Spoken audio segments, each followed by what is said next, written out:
এই ছবি মোটামুটি সবারই চেনা। ১৯৭১ সালের ১৬ই ডিসেম্বর মিত্রবাহিনীর কাছে পাকিস্তানি সেনাবাহিনীর আত্মসমর্পণের সাক্ষী এটি। ছবিটি এতদিন ছিল নয়াদিল্লির রাইসিনা হিলে ভারতীয় সেনা প্রধানের কার্যালয়ের লাউঞ্জের দেয়ালে, কিন্তু ২০২৪ সালের ডিসেম্বর মাসে নামানো হয় ছবিটি। সে সময় বলা হয়েছিল রক্ষণাবেক্ষণের কথা, কিন্তু পরবর্তীতে সেই আইকনিক ছবির স্থানে বসানো হয়েছে নতুন একটি শিল্পকর্ম, যার শিরোনাম করমক্ষেত্র।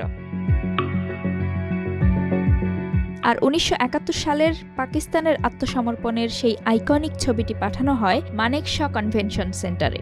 এ নিয়ে সমালোচনা ও ক্ষোভের সৃষ্টি হয়েছে প্রবীণ সেনাদের মধ্যে। ১৪ জানুয়ারি এই পদক্ষেপের ব্যাখ্যা দেন ভারতীয় সেনাপ্রধান জেনারেল উপেন্দ্র দ্বিবেদী। তিনি বলেন, আপনি যদি ভারতের সোনালী ইতিহাস দেখেন, এর ৩টি অধ্যায় রয়েছে, যেখানে ব্রিটিশ যুগ, মুঘল যুগ এবং তার আগের যুগ রয়েছে। আমরা যদি এসব ইতিহাসের দিকে তাকাই, সেখানে সেনাবাহিনীর গুরুত্বপূর্ণ ভূমিকা দেখতে পাই। সেনাপ্রধান বলেন, বর্তমান বাস্তবতা বিবেচনা করে নতুন পেইন্টিংটি তৈরি করা হয়েছে। পেইন্টিংটি ২৮ মাদ্রাজ রেজিমেন্টের লেফটেন্যান্ট কর্নেল টমাস জ্যাকব তৈরি করেছেন, যিনি এই বাহিনীতে তরুণ প্রজন্মের একজন প্রতিনিধি। ভারতীয় সেনাবাহিনী জানিয়েছে, নতুন পেইন্টিংটির কর্মক্ষেত্র নামের অর্থ কর্মের ক্ষেত্র।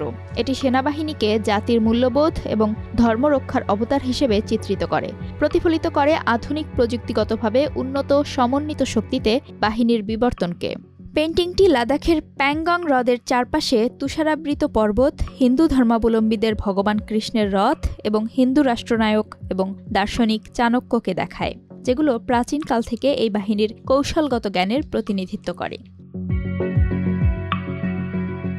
জেনারেল দ্বিবেদী আরও বলেছিলেন, আমাকে যদি অতীত, বর্তমান এবং ভবিষ্যৎকে সংযুক্ত করতে হয়, নতুন চিত্রকর্মটি হচ্ছে তার প্রতীক। পুরনো চিত্রকর্মের বিষয়ে সেনাপ্রধান বলেন, এখান থেকে সরানো মানে ১৯৭১-এর আইকনিক চিত্রটির পুরোপুরি অপসারণ নয়। সেনাপ্রধানের ২টি লাউঞ্জ রয়েছে এবং আত্মসমর্পণ চিত্রটি মানেকশ সেন্টারের লাউঞ্জে রয়েছে।